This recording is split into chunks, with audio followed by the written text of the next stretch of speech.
मोह मंदिर में मत घुसो। रामायणी 22।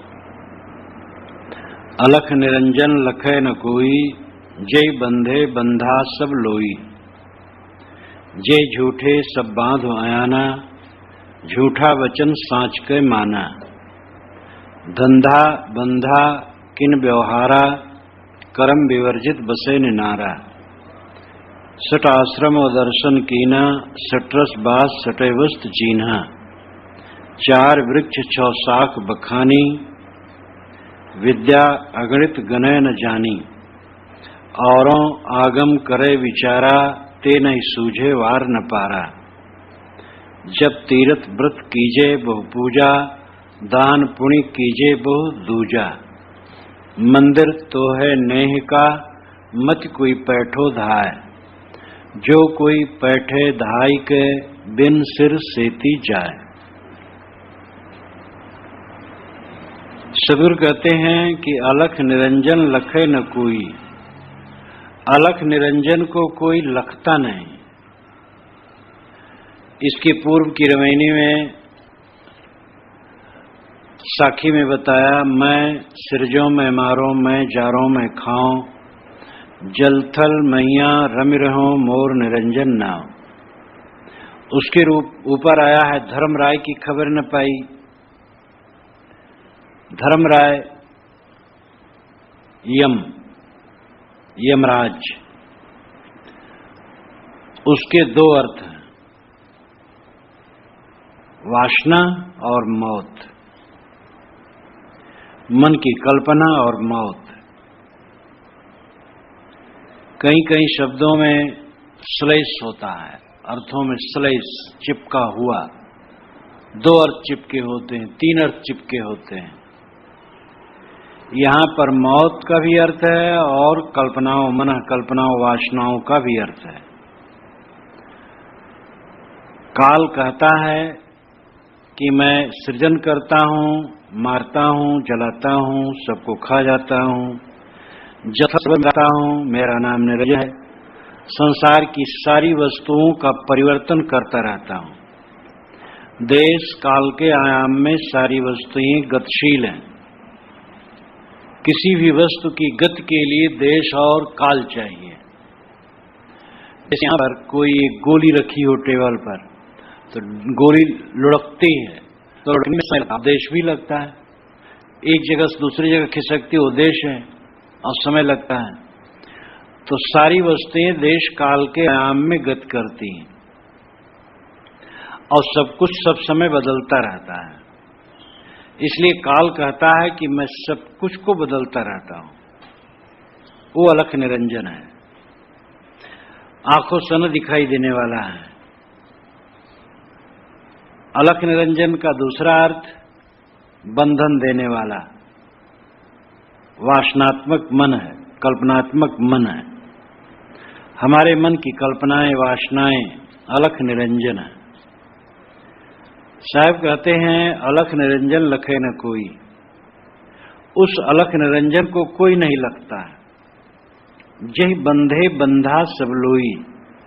जिसके बंधन में सब लोई बंधा बधे हैं। लोई नाम लोगों। सब लोग जिसके बंधन में बधे हैं उसको नहीं देख पाते हैं। वह है अलख निरंजन, मन की कल्पना। हर आदमी अपनी मन की कल्पनाओं में निरंतर उलझा है और उसका निर्वाह कोई नहीं कर रहा। दमदम की कोई खबर न जाने, कोई कह न सके निर्वारा। सांस सांस में, क्षण क्षण में जो अंतर्द्वंद चलता है और कल्पनाएं हमें भटकाती हैं, उसको हम ठीक नहीं कर पाते। संतों घर में झगड़ा भारी, जो घर में भारी झगड़ा मचा हुआ है इसका समाधान हम नहीं कर पाते हैं और यही दुर्भाग्य।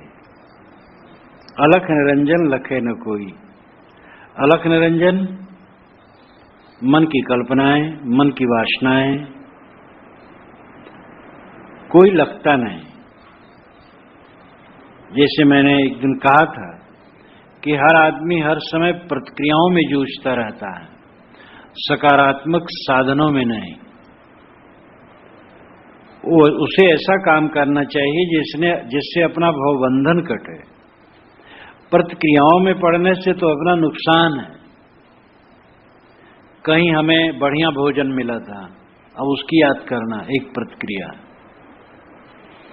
और यहां तो ऐसा भोजन नहीं मिला, वहां बढ़िया भोजन मिला था। अमुक सेठ के यहां थे तो बढ़िया हलवा उसने बनवाया था, ये हलवा क्या है, इसमें तो घी ही ठीक नहीं, ये प्रतिक्रिया है। अमुक ने हमारा अपमान किया था, अब उसको लेकर के कुढ़न।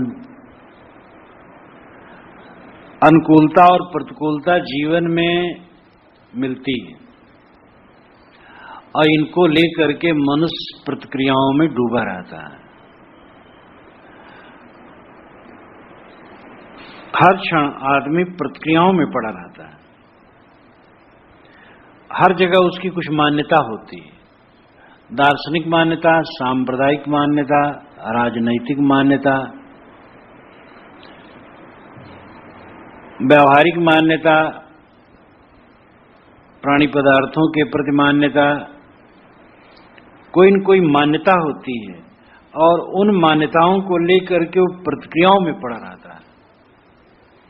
मान्यताएं उपयोगी भी होती हैं, जो उपयोगी मान्यताएं हैं उसको लेके चले और जो विवेकपूर्ण है उसमें दृढ़ रहे, लेकिन प्रतिक्रियाओं में न पड़ा रहे। अपने से भिन्न विचार रखने वाले लोग मिलते रहेंगे। हमें हर समय क्या करना चाहिए? प्रतिक्रियाओं से रहित चित्त, वितर्कनाओं से, कुतर्कों से रहित चित्त, सरल सहज अपने भवबंधनों को काटने में तत्पर रहना चाहिए। अंदर में क्या उठ रहा है उसको देखना चाहिए। काल जाल ये मन का रागात्मक व्यवहार है। मन जो राग पूर्वक व्यवहार करता है यही काल जाल है, इसको काटना चाहिए। और ये हम न करके प्रतिक्रियाओं में पड़े रहते हैं। अलख निरंजन लखे न कोई, न लखने में आने वाला निरंजन। वैसे निरंजन का अर्थ मायातीत है, लेकिन शब्द भी देश काल के आयाम में अपना अर्थ बदलते हैं।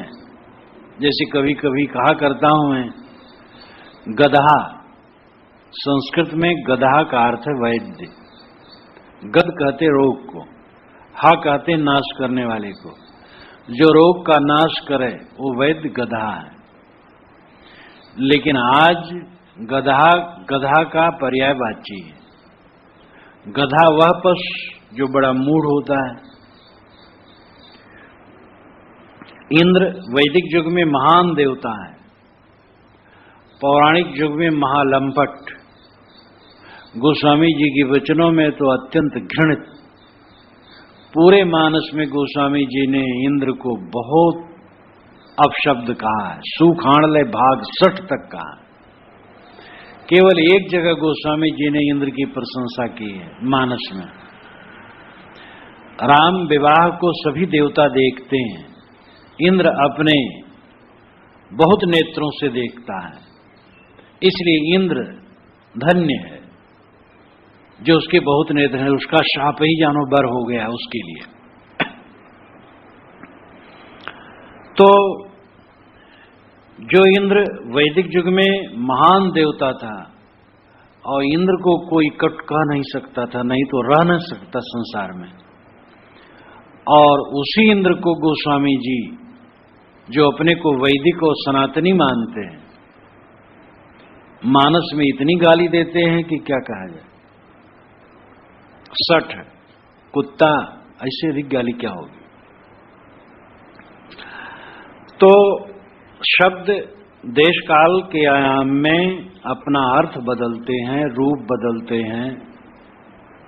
निरंजन जो मायातीत है वह निरंजन यहां निर्गुणी धारा में मन का प्रपंच हो गया है, काल जाल हो गया है। अलख निरंजन लखे न कोई, न लखने में आने वाला जो निरंजन है उसको कोई नहीं लगता है, जो आंख से दिखाई नहीं देता है लेकिन सबको बांधता है, वो निरंजन है। वो है मन की कल्पना। जे झूठे सब बांध आना, झूठा वचन साच के माना। इस झूठे में सब अयान बधे हैं। अयान नाम अज्ञानी। मन की कल्पना झूठी है और इसी में सब अज्ञानी बधे हैं। लोह जजीर न रसरी, बंधन बड़े बड़े सुभट सुखाए पछरवा हो।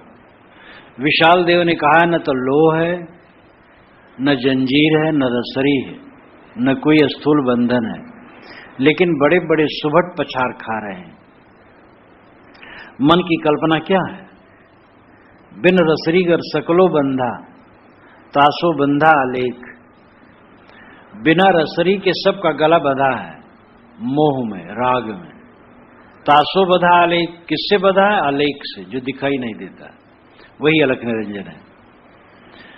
दीन्हा दर्पण हस्त में चश्म बिना क्या देख।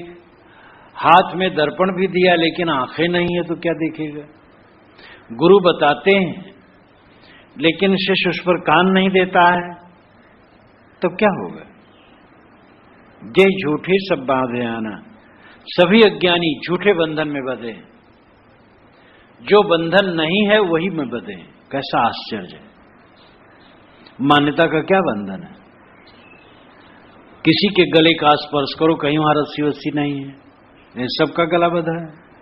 राग में, मोह में, आसक्ति में। जे झूठे सब बयान है आना। जिस झूठे मन की कल्पना के बंधन में सब अज्ञानी बंधे हैं, झूठा वचन साच के माना। उस झूठे वचन को, झूठी बात को लोगों ने सच्चा करके माना है। देह गे धन परिवार, जहां तक राग है झूठा है। जितना संबंध है वो दूसरे क्षण झूठा हो जाता है। हम तो अपने बचपन की बात याद करते हैं और तब से आज तक की मुख्य मुख्य बातों पर जब ध्यान देते हैं तो इसमें तो हमारी बढ़िया समाधि लग जाती है। कितना सारा संसार तुच्छ लगने लगता है। बचपन की दृश्यावली का क्या मूल्य आज है? तरुणाई में आकर, जवानी में आकर जहां जहां गए, जो जो मिला छुटा, क्या मूल्य?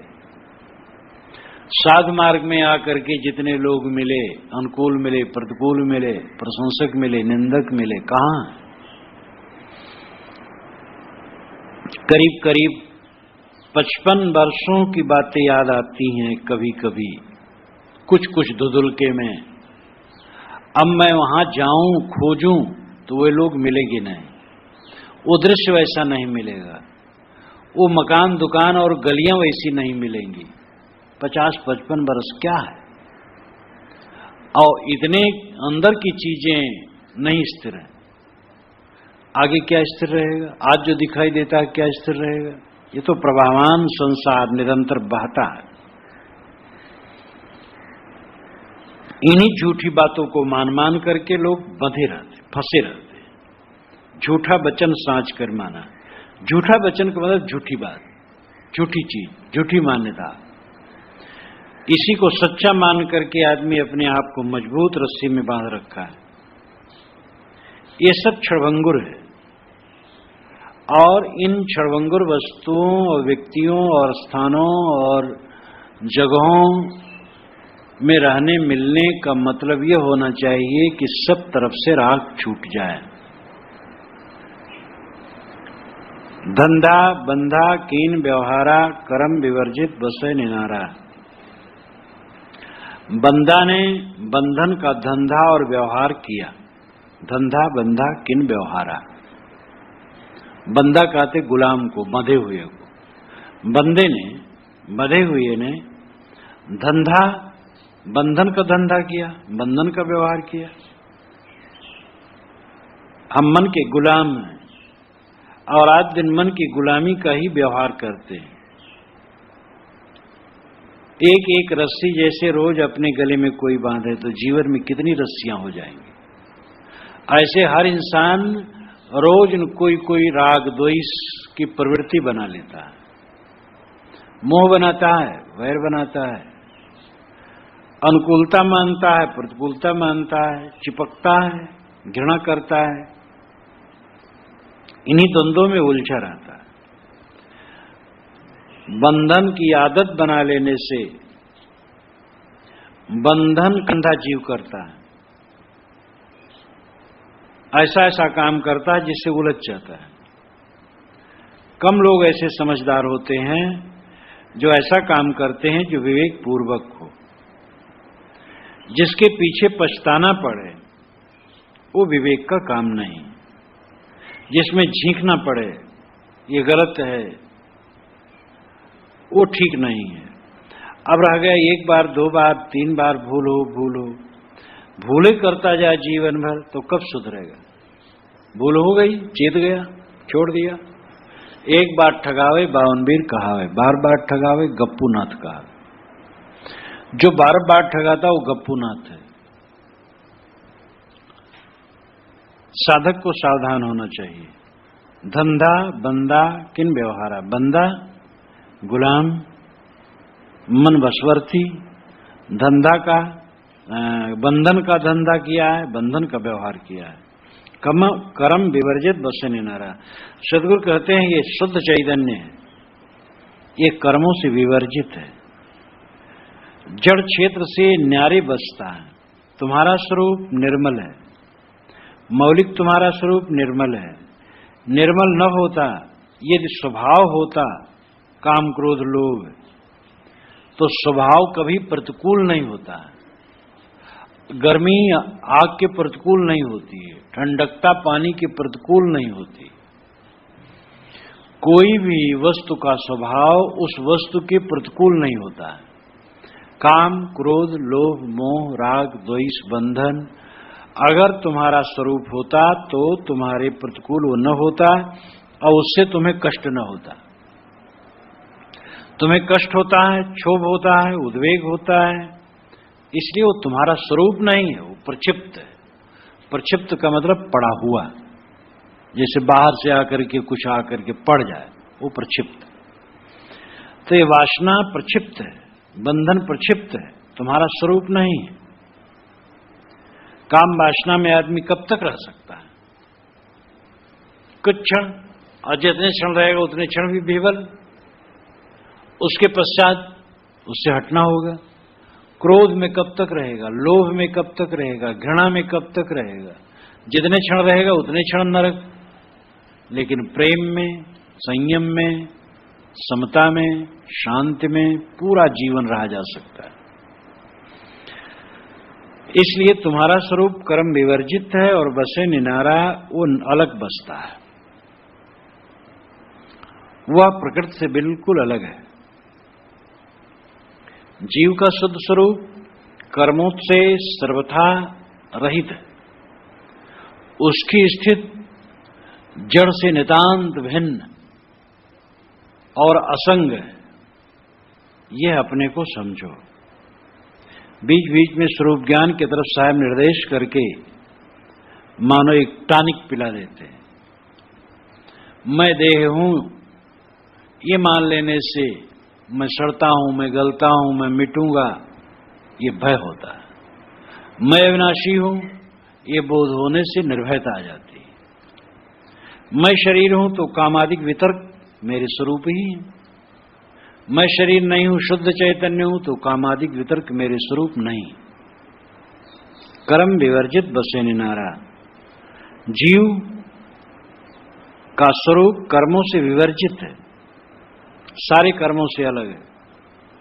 बसे निनारा वो प्रकृति से भिन्न रहता है। सठ आश्रम और दर्शन कीना, सठरस बास सटेवस चीन्हा। साहब कहते हैं कि बंधनों से छूटने के लिए उपाय लोगों ने किया। 6 आश्रम बनाया, ब्रह्मचर्य, गृहस्थ, वानप्रस्थ, सन्यास, ये 4 आश्रम, हंस, परमहंस, ये 2 उपाश्रम, तो 6 आश्रम है। और 6 दर्शन कीना, 6 दर्शन योगी, जंगम, सेवड़ा, सन्यासी, दरवेश और ब्राह्मण, ये 6 दर्शन। सटरस बास, 6 रसों का बास, सुगंधी आस्वादन लिया। छह रस कौन है? मीठा, नमकीन, कड़वा, तीता, कसैला, खट्टा, ये छह रस होते हैं जिसका स्पर्श जिह्वा से होता है। इस रस का वर्णन यहां नहीं, यहां नाम जप का वर्णन है। श्री रामदास साहब ने पंचग्रंथी में बीजक को अच्छी तरह खोला है और श्री रामदास साहब बहुत बड़े बहुज्ञ पुरुष थे, शास्त्रों के बहुत बड़े ज्ञाता थे, परंपराओं को भी खूब जानते थे। उन्होंने छा नाम जप को छा रस कहा। ओंकार ब्राह्मण उपासी, सोहम ब्रह्म इष्ट सन्यासी, हु अल्लाहु सुफी अधारा, महीनाद योगी विस्तारा, तत्व नाम सेवड़ा परवाना, नाम निरंजन जंगम ध्याना, षट दर्शन सटंग उपासी, राम नाम भक्ता अविनाशी। ब्राह्मणों का जप है ओम, दरवेशों सूफियों का जप है, सन्यासियों का जप है सोहम, दरवेशों और सूफियों का जप है हु अल्लाहु, योगियों का जप महीनाद, सेवड़ा का जप तत्वनाम जैनी का, जंगमों का जप निरंजन है।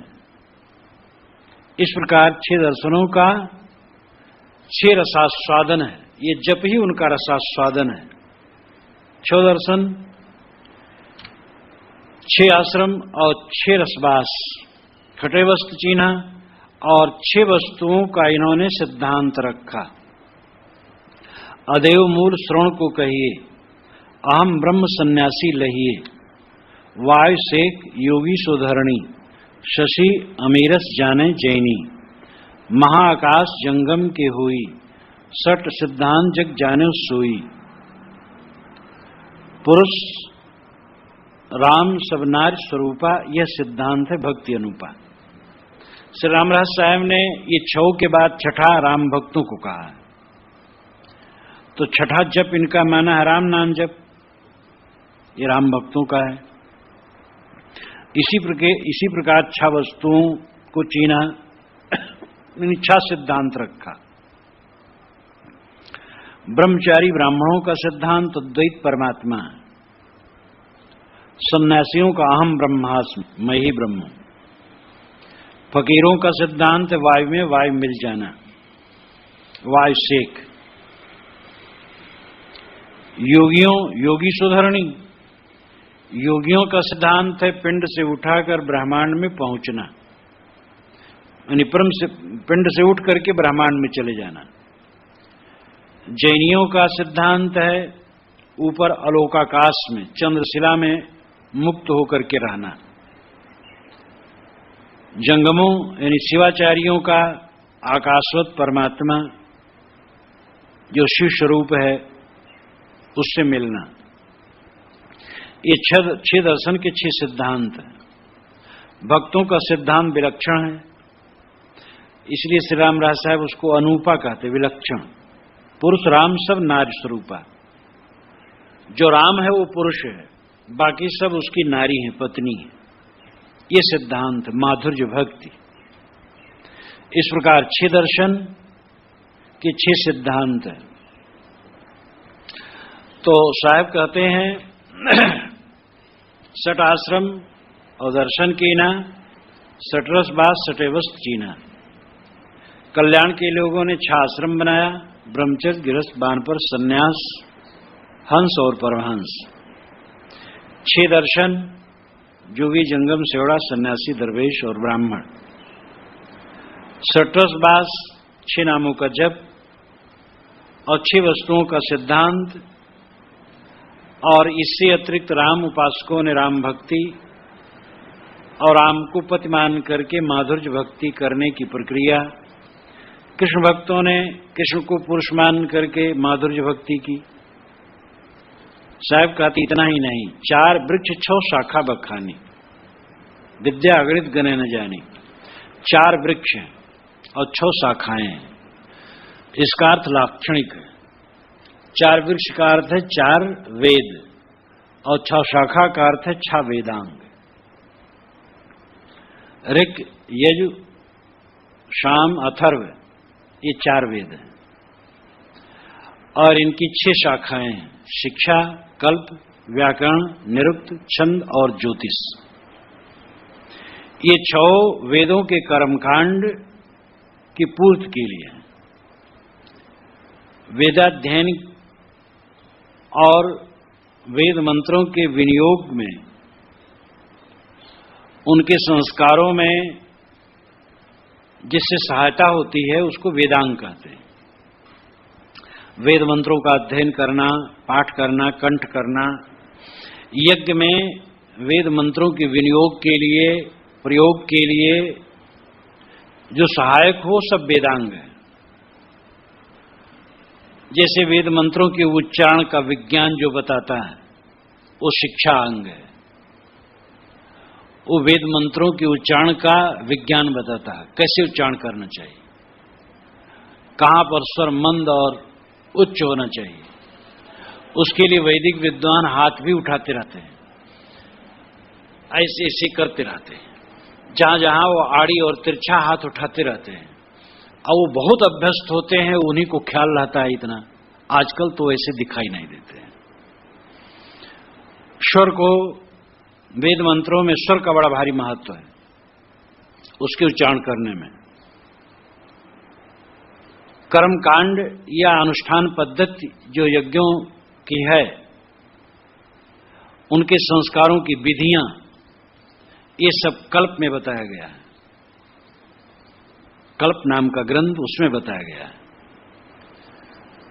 तीसरा अंग व्याकरण है, जो वेद के मंत्रों की शुद्धि, उसकी भाषा और शब्दों का ठीक से प्रयोग करने का विवेचन है। चौथा अंग निरुक्त है, जो वैदिक शब्दों का अर्थ बताता है।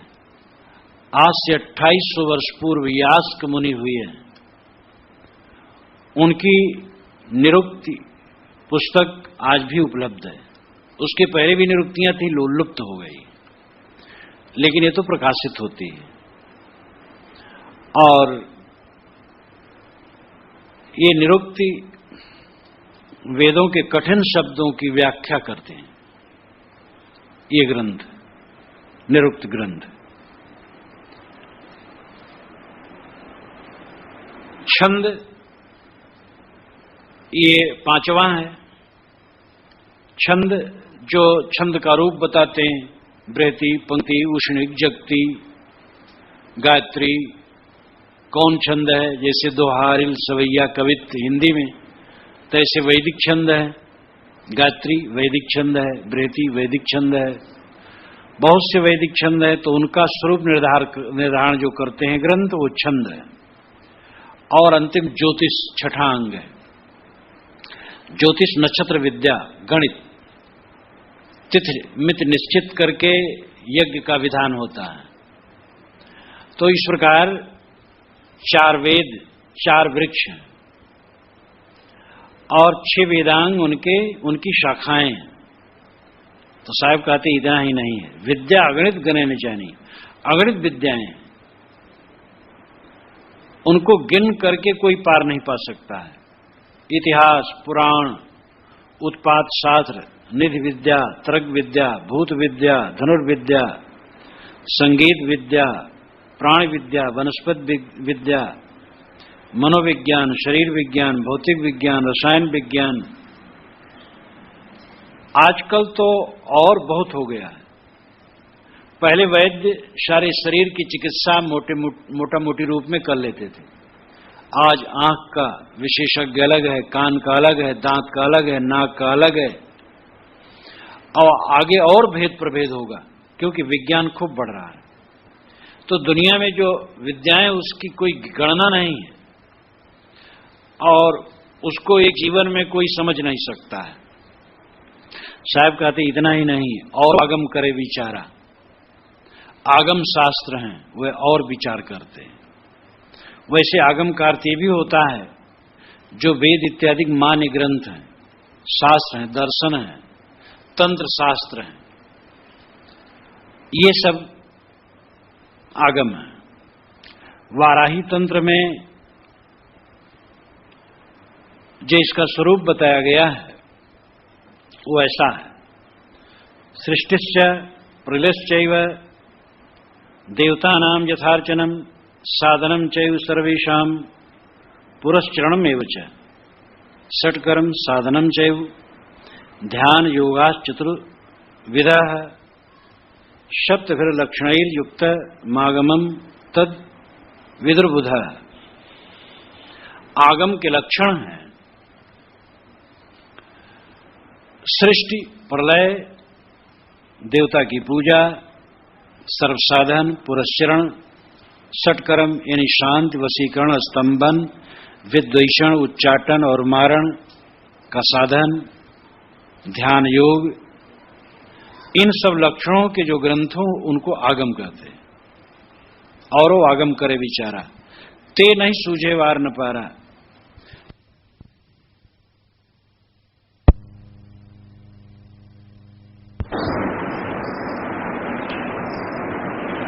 वार पार का मतलब होता है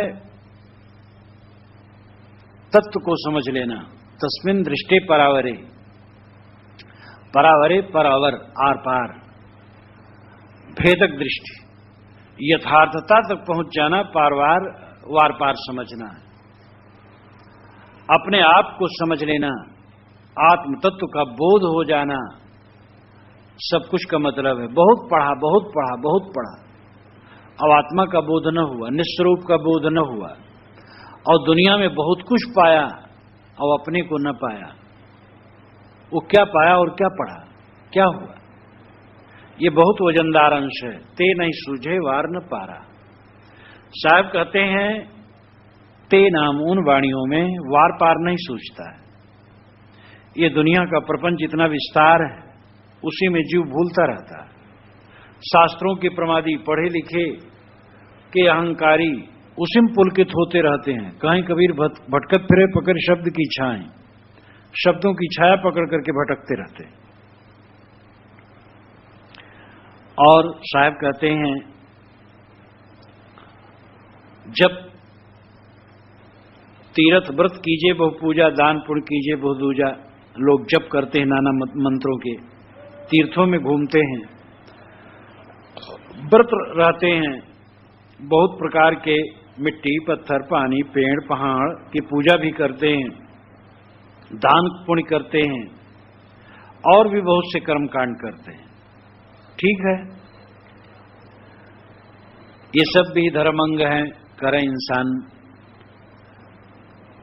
लेकिन इससे भी आगे बढ़ने की जरूरत है। स्वरूप को समझना जरूरी है। साहब कहते हैं मंदिर तो है नेह का, मत कोई पैठोदा है। ये सब मोह का मंदिर, जो ऊपर साहब बहुत ज्ञान विज्ञान बताए, 6 दर्शन, 6 आश्रम, 6 जप, 6 सिद्धांत, 4 वेद, 6 वेदांग, आगम शास्त्र, और भी बहुत वाणी, और भी बहुत जप तप। साहब कहते हैं कि इनमें घुस करके मत बैठो, विवेकी बनो। जहां तक संसार है वो तुम्हारा स्वरूप नहीं है। धन संपत्ति का मोह, जमीन मकान का मोह, परिवार और समाज का मोह, मान प्रतिष्ठा का मोह, शास्त्र और संप्रदाय का मोह, विद्या वाणी का मोह, रस्म रिवाज का मोह, और अपने सद्गुणों और ज्ञान वैराग के प्रति अहम भाव और मोह, ये सब मोह का मंदिर अंत में बन जाता है। ज्ञान वैराग का मतलब है निर्मानी होना, ज्ञान वैराग का मतलब है बंधनों से निवृत्त होना, और ज्ञान वैराग का अहंकार चढ़ बैठा तो ये भी मोह का मंदिर है। तो मंदिर तो है नेह का, नेह नाम मोह। मोह के मंदिर में मत घुसो। जो कोई पैठे धाय के बिन सिर सेती जाए। अगर इसमें कोई दौड़ के घुसेगा तो बिना सिर से चला जाएगा। सेती जाए, बिना सिर से चला जाएगा। सेती मतलब सेतमेत भी होता है, व्यर्थ में ही अपना सिर कटा बैठेगा। इसलिए विवेकवान बनो। आग के पास ठंडी निवारण के लिए हम जाते हैं, लेकिन आग में चिपकते नहीं। अब आग से बहुत दूर रह करके भी ठंडी निवारण नहीं होगा। कुआं से पानी भरना है तो कुआं में नहीं चले जाते हैं, नहीं डूब मरेंगे। और कुआं से बहुत दूर नहीं रहते हैं, तब भी नहीं भर पाएंगे। ऐसी जगह खड़ा होते हैं जहां पानी भर सके। तो इस प्रकार साधक को चाहिए मध्यवर्ती व्यवहार, वाणी का अध्ययन मनन विवेक पूर्वक हो, जो कल्याणकारी वाणी हो उनका मनन चिंतन करे, बहुत वाणी चक्कर में न पड़े। वाणी जाल जिसको पारखी संत कहते हैं, बहुत वाणी जाल में उलझ गया। अंतर यह भी है कि जिनको जो समर्थ हैं वो अपने सिद्धांत को समझते हैं, पढ़ते हैं, और चीजों को पढ़े गुने उससे भी सार लिए, समीक्षा किए, और वो अपने पद में हैं। कितनों का हृदय बहुत छोटा होता, बुद्धि छोटी होती है, चित्त भावुक होता है, उतना प्रखर विवेक नहीं होता है। तो उनकी दशा होती जहां जहां गयो अपन को खोयो, ते फंदे बहु फंदा। वो जहां जहां जाते अपन को खो देते हैं, जो पढ़े वैसे बहने लगते हैं। तो दुनिया में शास्त्र के नाम पर भी बड़ा बड़ा व्यामोह है, बड़ा बड़ा भटकाव है, और सब लोग स्थिर नहीं रह सकते हैं, सबके उतना विवेक नहीं होता है, भटक जाए। इसलिए वाणी जाल से भी सावधान रहना चाहिए। स्वरूप ज्ञान स्वरूप स्थित पर जोर पड़े, वही वाणी कल्याणार्थियों के लिए ठीक है। जिससे स्वरूप ज्ञान बढ़े, स्वरूप ज्ञान में निश्चयता हो, वैराग्य बढ़े, बोध बढ़े, शांति बढ़े, उन्हीं वाणियों का मनन चिंतन करो, वही आचरण करो। विषय सुख अल्प है, आत्म सुख नित्य है। रमैनी 23। अल्प सुख दुख आदिवंता, मन भुलान मैगर में मनता। सुख विसराय मुक्त कहां पावे, परिहर साथ झूठ निज धावे। अनल ज्योति डाहे एक संगा, नैन नेह जस जरे पतंगा। करो विचार जो सब दुख जाई, परिहर झूठा केर सगाई। लालच लागी जन्म सिराई, जरा मरण निरायल आई। भरम का बांधा ई जग, यह विधि आवे जाए। मानस जन्म पाए के नर काहे को जहाए। अल्प सुख दुख आदिवंता। दुनिया के भोगों में सुख है जो वो अल्प है, बहुत थोड़ा, और दुख आदि से अंत तक भरा है, ये सबका अनुभव है। सुख अल्प है और वो सुख माना हुआ है, सबसे बड़ा सुख काम भोग माना है। वो तो सुख काहे का है, गले का फांसी है, जिसके पीछे उत्तेजना उद्वेग अशांति हो, स्थिर होकर रहा ना जा सके, और किसी दूसरे व्यक्ति की जिसमें जरूरत पड़े, दूसरे के मन की रक्षा करते करते जिंदगी सड़े, वो कौन सा सुख है। और जिसकी धारा में पड़ करके शरीर मन सब कमजोर हो जाए, कौन सा सुख है। और भी जितनी अनुकूलताओं का सुख है, बहुत अनुकूलता मिली तो थोड़े समय तो है, फिर चला जाता है। तो सुख जो दुनिया का है वो बहुत क्षणिक है, और उसके राग में पड़ करके दुख आदि से अंत तक भरा है। मन भुलान मैगर में मनता, लेकिन मन भुलाया है उसमें। कैसे भुलाया है, जैसे मैगर मैं मनता। मनता नाम उन्मादी, पागल, उन्मत्त, मैगर हाथी हो। उन्मत्त हाथी मैं नाम समान, उन्मत्त हाथी के समान मन भुलाया है। जब हाथी पागल हो रहा है, एकदम मस्त, वो बड़ा अड़चन पड़ता है, कब किसको मार दे, क्या कर दे, क्या उखाड़ दे, क्या तोड़ दे, कुछ ठिकाना नहीं। वो तो कभी पागल होता है और नहीं भी होता है। लेकिन आदमी का मन तो हर समय पागल है। मन भुलान मैगर में मनता। मनुष्य का मन उन्मत्त हाथी के समान भोगों में मदी बना हुआ है। सुख विसराय मुक्त कहां पावे, परिहर साथ झूठ निज धावे। किसी ने कहा होगा साहब आपने तो सुख का खंडन कर दिया, सुख अल्प है, दुख आदि अंत है, और सुख में मन उलझा है, ठीक नहीं है। तो सुख ही का खंडन कर देते हैं, तो गति मुक्ति सुख ही को प्राप्त करने के लिए तो किया जाता है। जब सुख ही नहीं है तो सब बेकार है। साहब ने कहा ऐसी बात नहीं, सुख विसराय मुक्ति कहां पावे, सुख को भूल करके मुक्ति कहां मिलेगी। सुख तो चाहिए, लेकिन सुख क्या है पहले ये तो समझो। परिहर साँच झूठ निज धावे, सच्चे सुख को त्याग करके झूठे में सुख मानता है, निज ध्यावे, अपना सुख मानता। ध्यावे नाम ध्यान करना। अपना सच्चा सुख मानता है झूठे सुख को, और सच्चे सुख को छोड़ देता है। सच्चा सुख है आत्मजनित, झूठा सुख है वस्तु जनित। वस्तु से जो उत्पन्न हो वो सुख झूठा है, और आत्मा से जो उत्पन्न हो वो सुख सच्चा है। किसी मनुष्य के मिलने से अगर हमें सुख है तो चला जाएगा तो हम दुखी हो जाएंगे। किसी वस्तु के मिलने से सुख है, किसी स्थान मकान के पाने से सुख है, तो उससे चले जाएंगे तो दुख हो जाएगा, फिर सुख छूट जाएगा। पदार्थ जनित सुख परावलंबित है, स्वावलंबी नहीं। तुम जहां बाहर इंद्रियों के भोगों में सुख मानोगे, स्वतंत्र नहीं रहोगे। सर्वम परवशम दुखम सर्वम आत्मवशम सुखम, ये मन जी ने कहा है मनुस्मृत में। मनुस्मृत किसी पंडित की बनाई है। मन हुए हैं तो बहुत पुरा काल में हुए हैं, उस समय जात वर्ण की व्यवस्था भी नहीं थी। मन के कलम से जो कहलाया गया है वो मन कह नहीं सकते। मन के कलम से जो लिखाई गई है बातें मनुस्मृत में, वो मन कभी नहीं कह सकते। जैसे बीच बीच में जो शूद्रों के लिए कटाक्ष और उपेक्षा भाव, घृणा भाव, मन के जमाने में ये सब था ही नहीं। जातिवाद वर्ण व्यवस्था ही नहीं थी। वो तो मन का नाम बदनाम किया गया है। बड़े बड़े पुरुषों के नाम से शास्त्रों को लिख करके पंडितों ने चलाने का दुराग्रह किया है।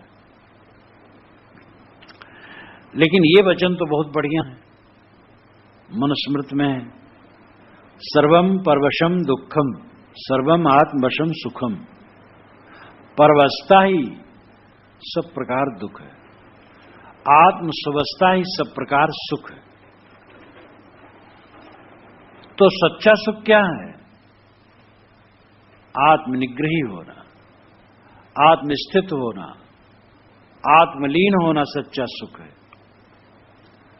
और जो विषयों का सुख है, पदार्थ जनित सुख है, इंद्रिय सुख है, वो झूठा है।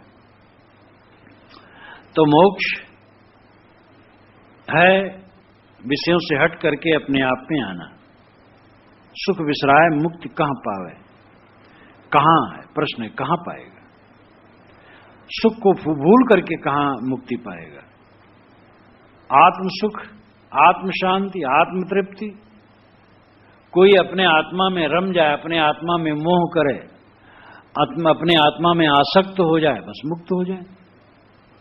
ऐसा आसक्त हो जाए आत्मा में कि आत्मा छोड़ करके कुछ अच्छा न लगे, बस मुक्त। तो आत्म सुख तो मोक्ष है।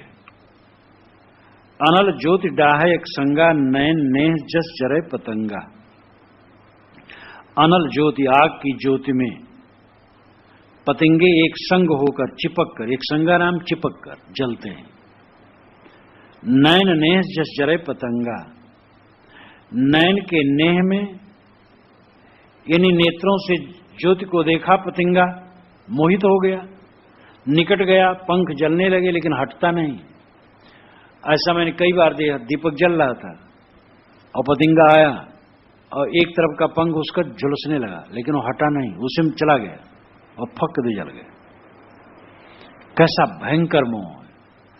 पंख जल रहे हैं तो हट जाना चाहिए, लेकिन उसी में कूद पड़ा।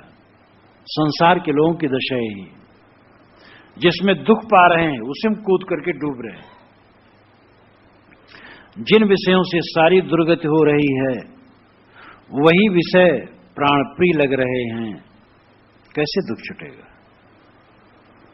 करो विचार जो सब दुख जाई, परिहर झूठा केर सगाई।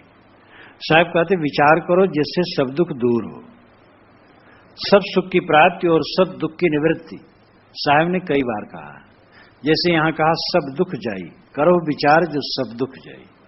भोजन करो तो भूख का दुख दूर हो जाएगा, पानी पियो प्यास का दुख दूर हो जाएगा, दवाई करो रोग का दुख दूर हो जाएगा, गर्मी लगी है छाया में आ जाओ गर्मी का दुख दूर हो जाएगा। लेकिन सब दुख नहीं दूर होगा। सब दुख है मन का उद्वेग, मन की उलझन, ये सब दुख है। और ये विचार करने से दूर होगा। जब विचार उदय होगा मन में, विवेक उदय होगा, दृष्टा अदृश्य विवेक, मैं दृष्टा हूं, जड़ दृश्य है, मैं इससे भिन्न हूं, शुद्ध चैतन्य हूं, अमर हूं, निर्विकार हूं, निर्मल हूं, प्रकृति से मेरा कोई संबंध नहीं, मैं असंग हूं। यह विचार जब उत्पन्न होता है तो सब दुख दूर हो जाता है। परिहर झूठा केर सगाई। कोई कहे मैं विचार करता हूं, साहब कहते उसका लक्षण है परिहर झूठा केर सगाई। झूठे की सगाई जब छोड़ दो तब समझा जाए कि विचार है। विचार का लक्षण है निर्मोहता। परिहर झूठा केर सगाई। परिहर का मतलब सर्वथा त्याग देना। झूठे की सगाई, झूठे की मित्रता, देंगे हादि समस्त दृश्य का संबंध झूठा है और इसका मोह त्याग जाना विचार का लक्षण है। कोई कहे मैं साधना करता हूं, साधनम परिपक्व हूं, अब फिर वो खिन्न होता है, दुखी होता है, पीड़ित होता है, उद्वेगित होता है, तो कहां वो साधना करता है? साधना का मतलब प्रशांत हो जाना, निर्मल हो जाना, सुखी हो जाना, मन में अभाव का अनुभव न होना, हानि का अनुभव न होना, ये परिपक्व साधना का फल है। विचार वही करता है जिसने मोह का त्याग किया, तब नजर विचार कर रहा है। मोह मूड बना बैठा और विचारवान भी बना बैठा है। मोह की मूढ़ता अगर है तो विचार कहां है?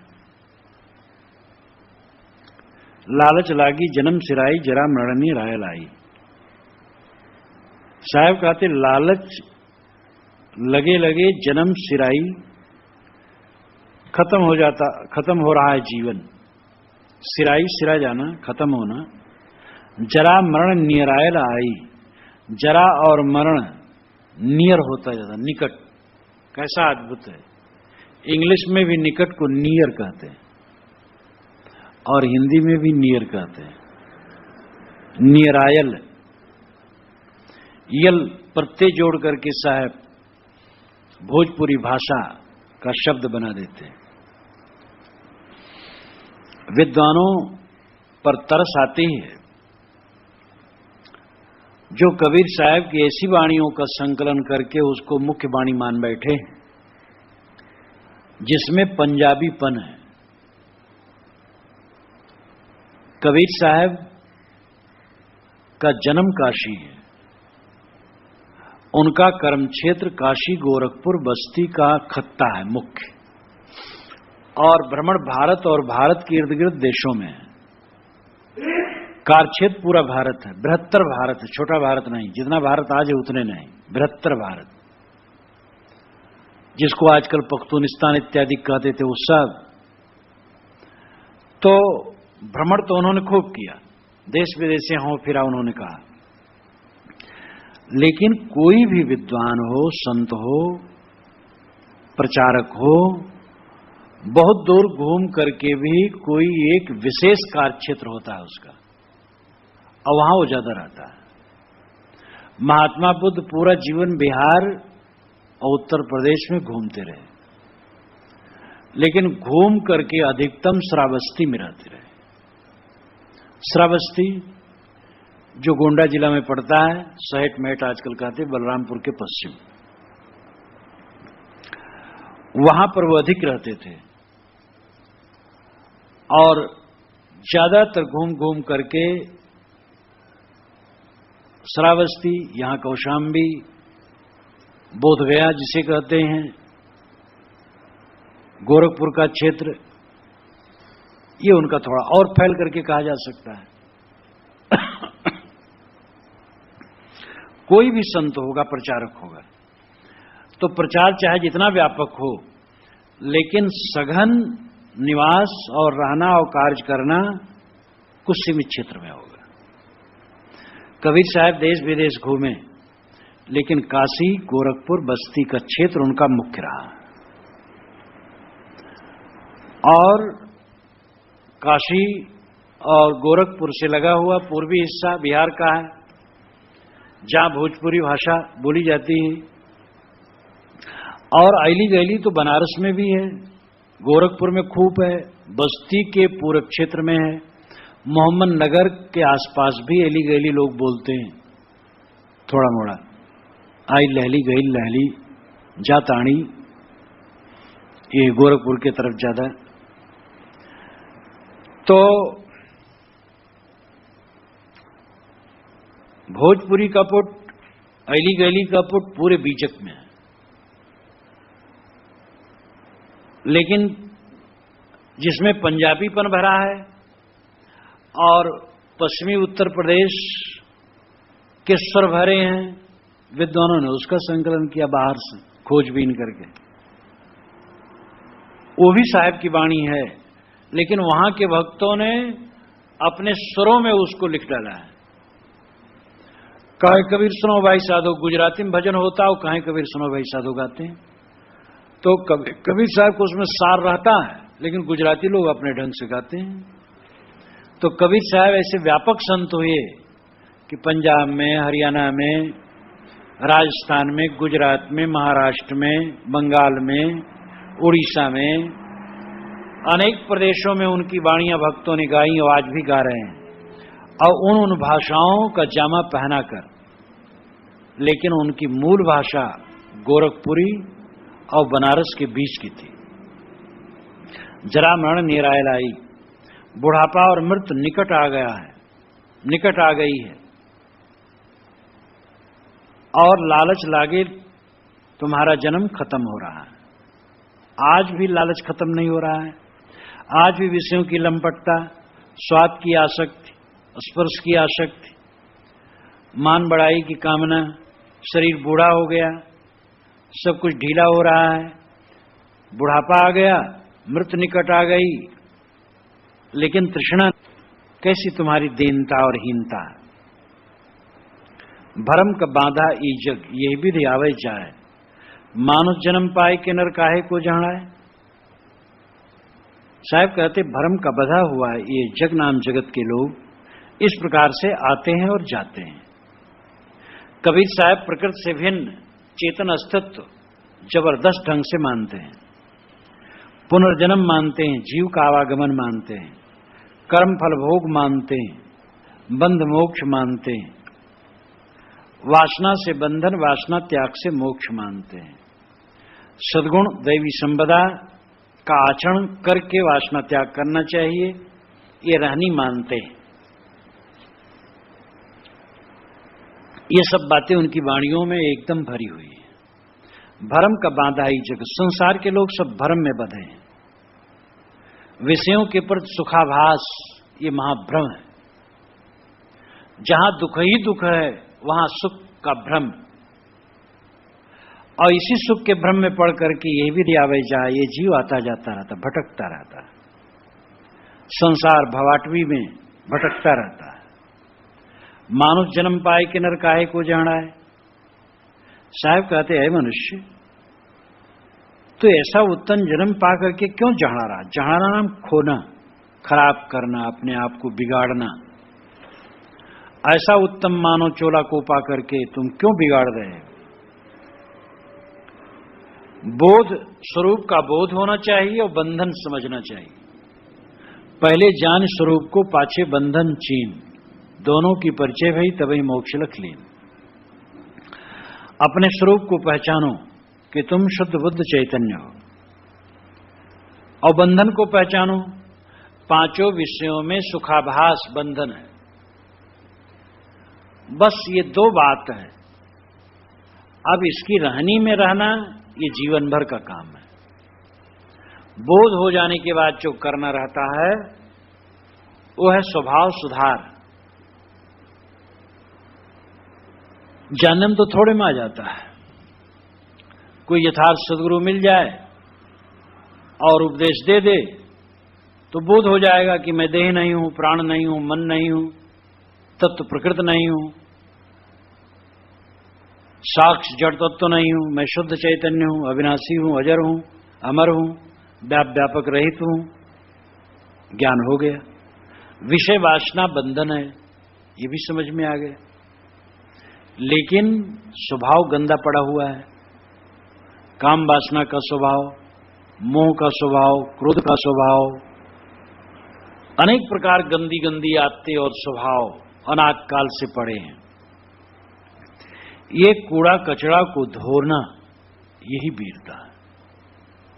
और ये एक दिन से नहीं होगा, रोज रोज रगड़ा करना पड़ेगा, धोते जाना पड़ेगा, धोते जाना पड़ेगा। घबराने से काम नहीं चलेगा। कोई चाहे कि एक क्षण के साधना से काम बन जाए, नहीं होगा। निरंतर रगड़ा करना पड़ेगा। तो इसमें परेशानी क्या है? जाहि मनन में सुख नितय, ध्यान क्रिया सुख दे, घाटा तेह में कौन है जो और चिद्दे।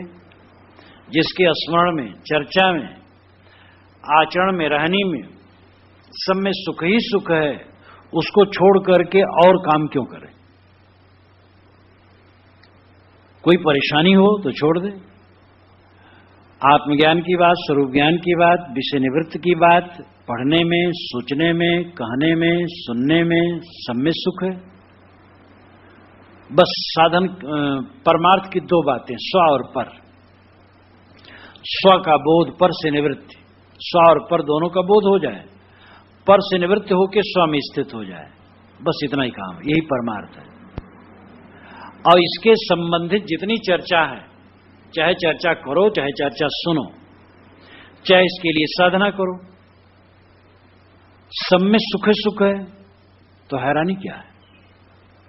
वो हैरानी जो है विषय वासना, आसक्ति।